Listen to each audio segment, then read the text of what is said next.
교독하겠습니다. 모든 세리와 죄인들이 말씀을 들으러 가까이 나아오니 바리새인과 서기관들이 수군거려 이르되 이 사람이 죄인을 영접하고 음식을 같이 먹는다 하더라. 예수께서 그들에게 비유로 이르시되 너희 중에 어떤 사람이 양 100마리가 있는데 그 중에 하나를 잃으면 99마리를 들에 두고 그 잃은 것을 찾아내기까지 찾아내지 아니하겠느냐. 또 찾아낸즉 즐거워 어깨에 메고 집에 와서 그 벗과 이웃을 불러 모으고 말하되 나와 함께 즐기자. 나의 잃은 양을 찾아내오노라 하리라. 함께 읽겠습니다. 내가 너희에게 이르노니 이와 같이 죄인 한 사람이 회개하면 하늘에서는 회개할 것 없는 의인 99으로 말미암아 기뻐하는 것보다 더하리라. 아멘. 인사하겠습니다. 말씀 안에 복된 하루가 되십시오. 누가복음 15장은 잃어버린 것에 대한 세 가지 비유가 나옵니다. 이 첫째 비유는 잃어버린 양, 그리고 그 다음은 잃어버린 드라크마, 그리고 잃어버린 아들에 대한 비유입니다. 근데 이 비유 중에 가장 긴 비유는 잃어버린 아들의 비유죠. 우리가 흔히 이야기한 탕자의 비유인데요. 이 첫 번째, 두 번째 양과 드라크마의 비유가 세 번째 비유를 설명하기 위한 그런 이제 초기적인 이 접근인데요. 모든 세리와 죄인들 그랬어요. 이 모든 세인이라는 것을 보면 처음에 이제 세리들이 예수님을 따르기 시작하고 변화가 일어나기 시작했는데 세리들 안에서 전도가 이루어진 것입니다. 그런데 이 세리들이 예수님의 말씀을 들으려고 나오는 것이에요. 굉장히 많은 사람들이 왔습니다. 그리고 죄인들, 이제 여러 가지 다양한 윤리적 범죄를 저지르며 살 수밖에 없는 사람을 이야기한 것입니다. 말하자면 율법적으로 살지 못하고 있는 사람들이에요. 근데 이게 드러나는 사람들입니다. 여기에 있는 세리와 죄인이라 하면 사람들 앞에 그 범죄함과 죄악이 드러나는 사람들입니다. 이 드러나는 사람들이 말씀을 들으러 가까이 나오니 그랬어요. 자, 그런데 말씀의 내용을 보십시오. 예수님의 말씀의 내용은요. 첫 번째는 회개입니다. 회개해라. 자, 두 번째는 천국이 가까웠다. 이 핵심을 가지고 있어요. 자, 그러니까 회개라는 거는 걸리는 말씀이고 굉장히 불편한 말씀입니다. 근데 이 세리와 죄인들이 이 말씀을 들으러 나왔다는 것이에요. 자, 이것은 그들에게 하나님의 성령의 역사가 말씀 가운데 나타나고 있다는 증거입니다. 자, 그러면 굉장히 좋은 현상이죠. 세리들과 죄인들이 회개의 말씀을 들으러 나와요. 그럼 주변에서 이걸 보면서 얼마나 감탄해야겠어요. 야, 저런 사람들도 하나님 말씀을 들으러 나오고 변화가 되는구나. 자, 이렇게 생각하는 게 지극히 정상적이어야 됩니다. 예수님의 메시지가 그 다음엔 사랑과 용서로 가거든요. 이들이 이제 사랑하는 사람이 되고 용서하는 사람까지 되면 또 훌륭한 사람들이 될 수 있겠죠. 자, 그런데 바리새인과 서기관들은 수군거리기 시작합니다. 이 사람이 죄인을 영접하고 음식을 같이 먹는다라고 이야기했어요. 예수님이 주는 메시지가 중요한 게 아니고 예수님이 그들과 만나서 관계를 맺는 것을 문제 삼는 것입니다. 자, 이렇게 된 이유가 있겠죠. 첫째는 무엇이냐면 이 죄인들이 쉽게 변할 존재가 아니라는 믿음 때문입니다. 저런 사람들이 말씀 듣는다고 변하겠어? 자, 이런 선입관이 분명히 있기 때문에 그래서 예수님이 그들을 만나 말씀을 나누고 그리고 함께 먹고 마시는 것을 문제 삼은 것입니다. 자, 두 번째는 무엇이냐면 진정으로 그들이 변하기를 원하지 않았기 때문이에요. 자, 사람은요, 내가 미워하는 사람이 변화되기를 원하지 않습니다. 왜냐하면 내가 미워하는 상태 그대로 남아있기를 원해요. 자, 인간이 오늘 우리가 낮 시간에도 함께 나눌 텐데요. 이 삶에 분노가 일어나는 경우들이 있습니다. 근데 많은 경우 중에 이 분노의 경우가 이 나와 관계되어 있는 그 미움과 관계되어 있을 수가 있습니다. 자, 근데 그때는 어떤 것이 생길 수 있냐면 내 소위 말해서 약점 혹은 내가 싫어하는 것, 내가 원하지 않는 것을 상대방이 건들 때 그러면 인간이 내 안에서 분노가 생길 수 있습니다. 자, 다 그런 것은 아니지만 이런 경우들이 생길 수가 있어요. 자, 그런데 이런 분노가 상대방에 대한 미움으로 발전할 수 있습니다. 그런데 미움은 반드시 합리화를 거치게 돼 있어요. 그런데 합리화는 반드시 그 합리화하는 미움의 이유를 공유하는 사람들과 함께 나누게 돼 있습니다.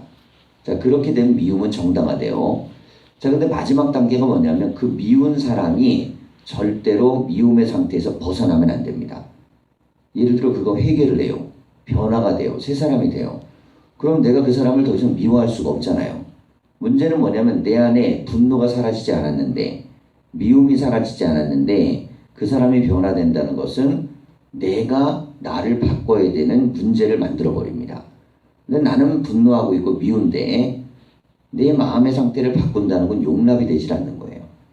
자, 이 흐름을 우리가 좀 잘 읽어야 되는 이유가요. 누가복음 안에서 예수님과 바리새인과의 관계가 그렇게 나쁘지 않습니다. 우리가 바리새인의 집에 가서 예수님이 식사하는 장면이 바로 앞에 나오죠. 그리고 나서 예수님 뭐라 그러냐면 너희들 사람들 초대할 때 높은 사람 부자 초대하지 말고 가난한 사람 병자들 초대해라. 이게 문제가 된 것입니다. 자, 그러고 나니까 막바로 이어지는 15장에 나오는 메시지를 보면 예수님하고 바리새인하고 메시지가 굉장히 나빠지기 시작해요. 자, 이런 상태에서 주신 말씀이 바로 잃어버린 세 가지 비유입니다. 자, 이 맥락과 흐름을 좀 우리가 지켜볼 때요. 이 바리새인들은 지금 이 죄인들이 변화되기를 원하지 않습니다. 그리고 그들이 예수님께 가까이 오는 것도 싫은 거예요. 근데 이걸 누구 문제를 삼았냐면 예수님을 문제 삼았습니다. 세리와 죄인들은 그냥 원래 문제를 삼은 것이고 예수님을 문제 삼아서 예수님도 그들과 한 덩어리로 몰아버리는 거예요. 자, 의도가 왜 그랬을까요? 왜 이런 의도를 썼을까요? 이유는 그들과 끊어지기를 원하기 때문입니다. 자기들하고 같이 밥 먹고 식사했던 예수님이 자기들이 미워하는 존재와 밥을 먹고 식사하는 게 용납이 안 되는 겁니다. 자, 그런데 이 세리들과 죄인들이 예수님과 밥을 먹고 나눈다 그래서 막바로 의인이 되는 것이 아닙니다. 그들이 거룩해지는 것도 아니고 좋아지는 것도 아니에요. 자, 그런데 예수님은 누구 편에 서셨냐면 이 죄인과 세리들 편에 서서 그들을 변호합니다. 자, 이게 이제 잃어버린 자들에 대한 비유인데요.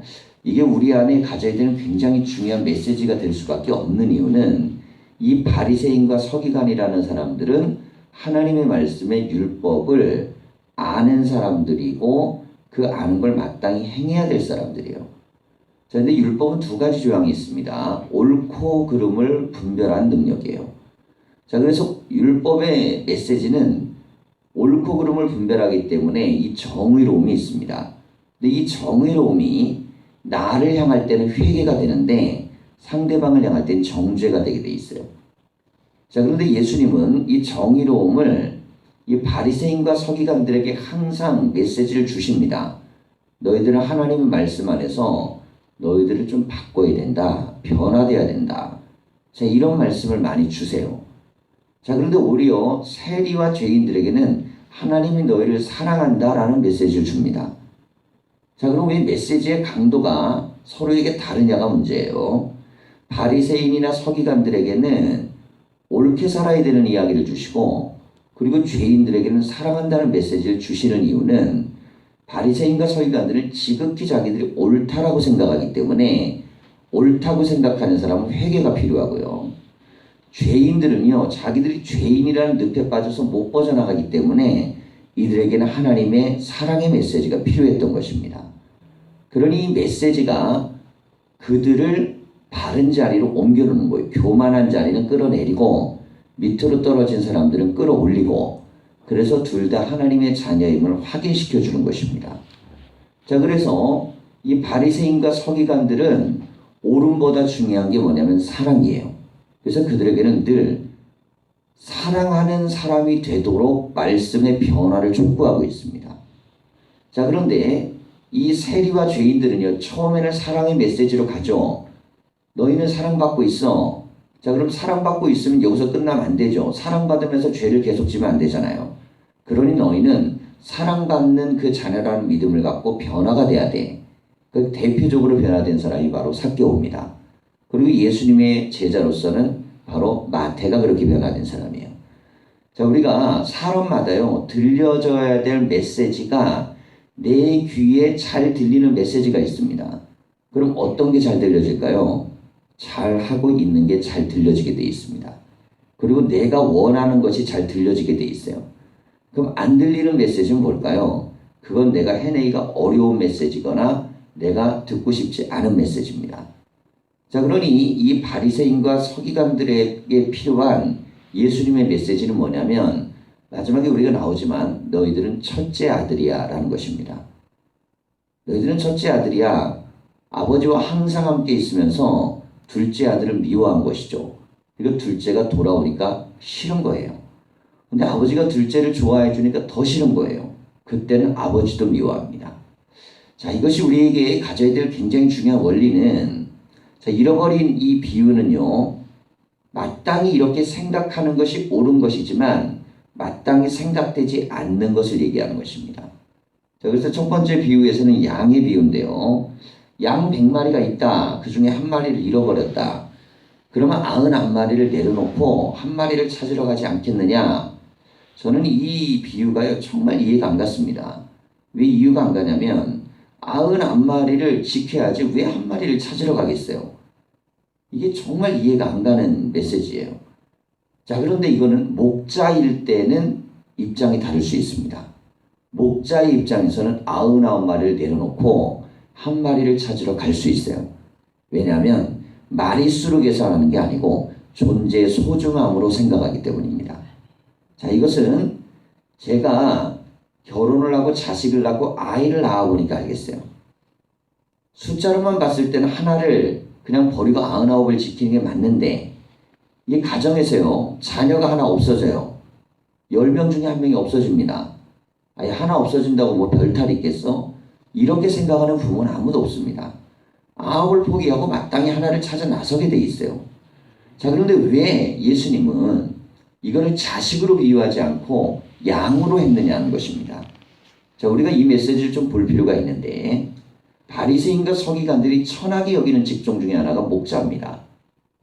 그 목자라는 직업은요, 그렇게 대단한 직업이 아니고 별 볼 일 없는 사람들이에요. 그러니까 못 배우고 가진 거 없는 사람들이 일하는 직업이 바로 이 3D 업종에 들어간 직업이 목자입니다. 근데 목자들이 니들보다 훨씬 낫다는 거예요. 자, 이것은 이 지금 바리새인과 서기관들의 귀에다가 그들은 적어도 그렇게 하고 산다는 겁니다. 그런데 지금 메시지를 듣는 많은 사람들은 바리새인 서기관뿐만 아니라 이 안에는 제자들도 있고 군중들도 있습니다. 그들은 이해를 하는 거예요. 자, 우리가 때로는요, 많이 배운 사람들보다 못 배운 사람들이요, 훨씬 더 인간적입니다. 많이 가진 사람보다 못 가진 사람들이 훨씬 더 훌륭합니다. 자, 그렇게 되는 이유가 뭘까요? 많이 배우기 위해서 끊임없이 탐욕을 갖기 때문입니다. 많이 돈을 벌기 위해 끊임없이 탐욕을 가져요. 그럼 많이 배우면서 탐욕을 내려놔야 되는데 이게 쉽지가 않습니다. 많이 가지면서 탐욕을 내려놔야 되는데 이건 훨씬 더 어렵습니다. 그래서 예수님은 부자의 천국이 들어가기가 어렵다고 할 정도로 인간이요, 뭔가를 많이 가지려고 그러면 욕심의 그릇도 키워야 돼요. 많이 가지면서 욕심을 내려놓으니까 쉽지 않죠. 그런데 지금 이 비유 속에서는 적어도 이곳에 있는 죄인들이나 가난한 사람들이나 목자들은 이 설교를 들으면 은혜를 받아요. 그래, 맞아. 양 한 마리를 잃으면 찾으러 가야지. 근데 바리새인 서기관들은 그렇게 생각하지 않았을 수도 있습니다. 자, 두 번째 비유도 마찬가지, 동전 비유도 여기 나오는요, 드라크마 비유, 잃어버리고 나서 그걸 찾아요. 막 기뻐합니다. 근데 바리새인 서기관은 이건 큰 돈이 아니에요. 우리도 그런 거 있잖아요. 뭐 동전 100원짜리 잃어버렸어요. 그럼 막 찾아가고 기뻐 날뜁니까? 그렇게 안 하죠. 화폐 가치가 100원이 지금 의미가 없어졌잖아요. 이게 그런데 100만 원이면 어떻겠어요? 드라크마는 큰 돈이 아닙니다. 자, 그렇다면 우리에게 주어지는 이 메시지는 뭘까요? 이 메시지는 가난하고 배운 것 없고 그리고 자기 인생에 대해서 밑바닥 인생을 사는 사람들은 열광하는 메시지입니다. 근데 바리새인과 서기관의 입장에서는 이거는 아닐 수도 있어요. 그래서 세 번째 비유인 잃어버린 양, 잃어버린 아들. 그런데 잃어버린 아들의 큰 아들은 감동을 못하죠. 너희들이 그렇다는 겁니다. 너희들은 지금 그게 작아 보이고 별 볼 일 없어 보이고 그러기 때문에 감동 못하지. 그런데 그렇지 않아. 마땅히 기뻐해야 되는 거야. 양 한 마리를 찾으면 기뻐해야 되는 거고, 하찮은 동전 하나를 찾아도 기뻐해야 되는 거고, 마지막으로는 아들이 돌아왔을 때 정말 미운 아들이 돌아와도 기뻐해야 되는 거야. 자, 이것이 바로 하나님의 뜻이라는 것입니다. 자, 그러면 우리가 삶을 살아갈 때요, 인간은 모두가 다 동일하게 잃어버린 존재입니다. 자, 우리가 이걸 생각하고 살아야 돼요. 나만 잃어버렸던 존재가 아닙니다. 나만 잃어버렸던 양이고, 나만 잃어버렸던 드라크마고, 나만 잃어버렸던 둘째 아들이 아니에요. 하나님 입장에서는 모든 영혼은 다 똑같은 영혼입니다. 그러므로 우리가 우리의 눈으로 사람을 보면 우리는 당연히 나는 정당하고 상대방은 죄인이 됩니다. 자, 그런데 하나님의 입장에서 보면 잃어버린 소중한 존재가 되는 것이에요. 자, 죄인에 대한 개념이 뭡니까? 죄인이라는 것은 그 범죄함이 드러난 것입니다. 인간은 살면 그 범죄함이 드러나는 자리에 올라갈 수 있는 그런 사람들이 있어요. 자, 그런데 그 범죄함이 드러나는 사람들만 범죄는 아니죠. 드러나지 않는 사람도 있습니다. 또 하나는 큰 범죄를 짓는 사람도 있고 그 정도 범죄를 짓지 못하는 사람도 있습니다. 자, 그 정도 범죄를 짓지 못한다는 뜻은 그 자리에 올라가면 누구도 자신할 수 없다는 뜻입니다. 자, 우리가 우리의 삶과 우리의 삶의 자리를 잘 보셔야 돼요. 우리는 한동안 나라의 대통령이 어마어마한 큰 죄를 지어서 그 자리에서 우리 국민 모두의 힘을 모아서 끌어내렸습니다. 자, 그것이 옳다고 생각하고 드렸어요. 근데 한 가지 착각을 하면 안 돼요. 누군가가 그 자리에 딴 사람이 가면 정말 올바른 세상을 만들고 더 좋은 세상을 만들 수 있으리라는 기대입니다.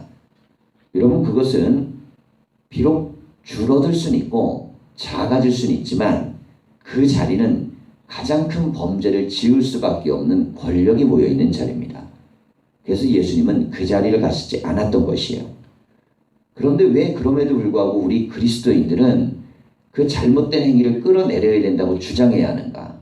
그 이유는 비록 그 자리가 악을 행할 수 있는 자리임에도 불구하고 조금이라도 더 선한 자리로 갈 때에만 그것이 좋은 사회를 향해 가는 것이기 때문이에요. 그 자리에 올라가는 사람이 선하고 올바른 사람은 올라갈 수 없습니다. 그래서 예수님은 가시지 않은 거예요. 그러니까 저는 이렇게 생각합니다. 대통령을 하려고 하는 사람들은요, 죄 지러 그 자리에 올라가는 것입니다. 죄값은 하나님 앞에 감당해야 될 몫이에요.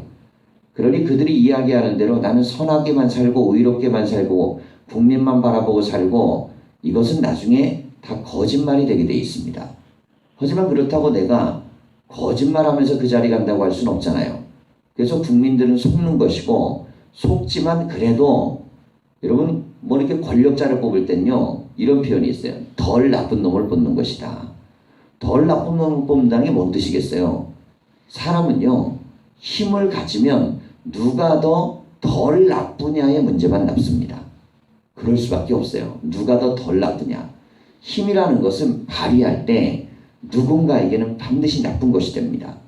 그런데 누군가에게 덜 나쁘냐의 문제가 되는 것이에요. 자, 그래서 우리가 뭘 가지려고 할 때는요, 늘 이런 생각을 해야 됩니다. 돈을 가지려고 그럴 때 이건요, 부패하고 썩을 수 있다는 생각을 해야 됩니다. 힘을 가질 때 누군가 이것은 폭력이 될 수도 있고 누군가에게는 이것은 불의가 될 수도 있어요. 그래서 예수님은 광야에서 이 세 가지 유혹을 다 뿌리치죠. 물질에 대한 유혹, 떡을 만들어 먹어라, 돌로 만들어라, 거부합니다. 찬양받을 자리에 올라가라, 꼭대기 올라가서 뛰어내려라, 뭐 이렇게, 그럼 뭐 이 모든 걸 이렇게 거부하십니다. 근데 이게 돈과 권력과 그리고 온천하 모든 걸 주겠다, 이것도 받아들이지 않습니다. 그리고 하나님의 길을 갑니다. 사실 이것은 인생에서 가장 어리석은 선택이에요. 인간이 뭘 이루려면 가져야 됩니다. 권력을 가져야 말에도 힘이 생기고요. 높은 자리에 올라가야 그 자리에서 뭔가 힘이 생기고요. 그러니까 뭔가 인간은 가져야만 힘이 생겨요. 그렇게 되어져 있어요. 그런데 예수님은 가지지 않고도 하나님의 일을 하는 방식을 택했습니다. 굉장히 어려운 일을 택했어요. 그러면 마지막 한 가지를 택했어야 됩니다. 가진 자들과 친한 관계를 선택했어야 돼요. 그런데 예수님은 그 마지막 선택도 거부합니다. 그게 헤롯을 거부하고 바리새인이나 서기관을 거부하는 거예요. 그리고 오롯이 하나님의 뜻의 말씀을 따라 가세요. 결국 그 결과가 십자가라는 참혹한 죽음으로 끝납니다. 자, 그러고 보면 세상의 원리든 마귀의 원리든 이긴 겁니다. 그들이 이긴 거예요. 권력이 이긴 거고 돈이 이긴 겁니다. 봐라, 권력 없인 그렇게 죽는 거야. 돈 없인 그렇게 죽는 거야. 권력자들과의 관계를 좋게 안 하고 그렇게 죽는 거야. 그렇게 죽는 거야. 그런데 그 죽음을 하나님께서 부활로 극복하고 이기게 하신 것이에요. 자, 우리가 믿음을 갖고 신앙생활을 한다는 것은요, 권력의 자리에 올라가면요, 권력의 자리는 누구나 비난받고 비난할 수밖에 없는 자리가 되게 돼 있고, 부유한 자리는 반드시 그런 것입니다. 그런데 우리가 그 자리에 가지 않고도 힘을 가질 수 있고, 그 자리에 가지 않고도 부유해질 수 있어요. 이게 바로 무엇이냐면 이게 믿음입니다. 근데 이 믿음이 어떤 믿음입니까? 이 믿음이라는 것은 바로 내가 잃어버린 존재라고 생각하는 믿음이고, 근데 여기에만 머물면 안 됩니다. 그러면 나는 정죄하는 자가 돼요. 모든 사람이 잃어버린 존재라는 마음을 가지고 그들을 볼 수 있는 눈이 있어야 돼요. 그때 이 마지막 세 번째 비유, 잃어버린 아들의 비유는 정작 잃어버린 존재가 누구였습니까? 그건 첫째 아들이었습니다. 아버지와 가장 가까이 있었지만 그는 아버지의 마음과 가장 멀리 있었어요. 그런데 잃어버린 아들은요, 아버지로부터 가장 멀리 있었지만 그 아들은 마음이 아버지께로 돌이켜 있었습니다. 신앙이라는 게 무엇입니까? 신앙이라는 것은 내가 몸이 교회에 와 있느냐가 아닙니다. 내 영혼이 하나님 안에 거하느냐가 문제예요.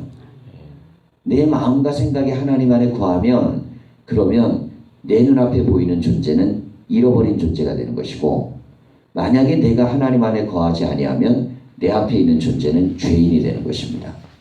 그러니까 상대할 수도 없고 상대하지도 말아야 될 존재예요. 상대할 수도 없고 상대하지 말아야 될 존재는, 문제는 그것이 그 사람을 괴롭히는 게 아니고 나 자신을 괴롭힌다는 거예요. 여러분, 상대하기 싫은 사람을 보십시오. 그 상대하기 싫은 사람이 그 사람 스스로를 고통스럽게 안 합니다. 그 사람은 그냥 나를 고통스럽게 해요. 그런데 반면에 그 사람 때문에 나는 나를 또 고통스럽게 합니다. 그러면 결국에는 고통은 누구만 당하냐면 나만 당해요. 나를 고통스럽게 하는 사람도 나를 고통스럽게 하고, 나도 나를 고통스럽게 하고, 그럼 결국 남는 게 뭐예요? 그럼 나만 고통스러운 겁니다. 인생에서 가장 비참한 인생이 뭐냐면 눌려 사는데, 억울하게 사는데, 고통스럽게 사는데, 그런데 나를 그렇게 한 사람 때문에, 그것 때문에 내가 또 나를 고통스럽게 해요. 여러분, 이게 인생에서 가장 고통스러운 것입니다. 그래서 그 고통에서 자유하려면 어떻게 해야 될까요? 그것은 바로 예수 그리스도가 우리에게 주신 자유함입니다. 그 자유함의 원리가 뭐냐면 바로 사랑과 용서예요. 사랑만이 나를 고통에서 빠져나오게 하고 용서만이 나를 치료할 수 있는 능력이 됩니다. 그런데 예수님은 이것을 십자가 위에서 해내세요.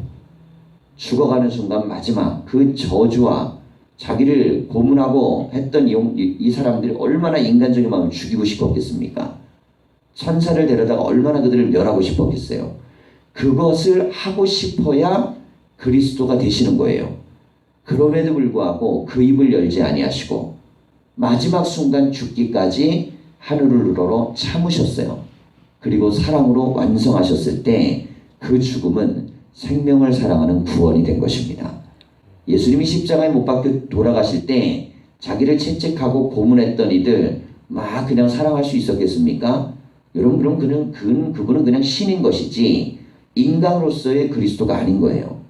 누가복음이 우리에게 주는 메시지는 인간으로서의 그리스도, 곧 그 위에 달려서 정말 참을 수 없는 분노와 이 어마어마한 정말 멸절하고 싶은 정의로움. 예수님이 그 위에서 인류를 멸절해도 정의롭습니다. 그 분노는 정당합니다. 그런데 그 분노와 정당함보다 더 큰 하나님의 사랑을 선택하셨기 때문에 그 자리에 있었던 사람들뿐만 아니라 온 인류를 구원하는 메시아가 되신 것입니다. 오늘 우리에게 가장 큰 어려움의 문제는 바로 이것입니다. 우리는 탕자가 아닙니다. 우리는 어느새 바리새인이 되어 있습니다. 우리는 성경을 읽고 있고 성경도 알고 있고요. 항상 예배당에 있습니다. 그러니 누가 우리를 보고 탕자라고 하겠습니까? 우리는 서기관입니다. 그러니 정말 우리에게 중요한 것은 우리는 아직도 내가 탕자라고 생각하는 어리석음 속에 갇혀 있으면 안 된다는 것이에요. 이미 우리는 탕자에서 벗어나 아버지의 집에 돌아온 아들이 되어 있습니다. 그러면 우리는 또 누군가 탕자를 향해서 어떤 존재로 존재하는가의 문제를 생각해야 돼요. 오늘 이 말씀을 통해 우리는 우리의 영혼의 자유함을 선택할 수 있는 길을 향해 가야 됩니다. 이 바리새인과 서기관들을 보십시오. 이들은 지금 갇혀 있습니다. 그들은 어디에 갇혀 있나요? 자기들 안에 갇혀 있고 분노에 갇혀 있고 미움에 갇혀 있고 적개심에 갇혀 있어요. 세리와 죄인들은 막 분노가 일어납니다. 자, 그런데 이 분노에 대해서 하나님은 자녀라는 표현을 쓰고 계세요. 자, 이것이 우리에게 주는 메시지. 우리의 삶의 주변에 있는 모든 이들을 우리는 이렇게 해석할 수 있는 그런 마음의 변화가 있을 수 있는가? 그렇게 되면 우리는 15장을 넘어 16장으로 넘어갈 수 있습니다. 이것이 왜 흐름이 중요하냐면요. 누가복음은 이 대목을 통과해야만 예루살렘을 향해 갑니다. 그리고 십자가를 향해 가고 그리고 하나님 나라를 향해 갑니다. 우리에게 주어진 잃어버린 양의 비유, 그리고 드라크마의 비유, 그리고 오늘 첫날 배운 이 오늘 양과 이 모든 아들에 대한 모든 비유, 이것들이 우리에게는 깊은 묵상과 은혜가 있는 그런 고난주간의 메시지가 다 되시기를 간절히 축원합니다. 기도하겠습니다.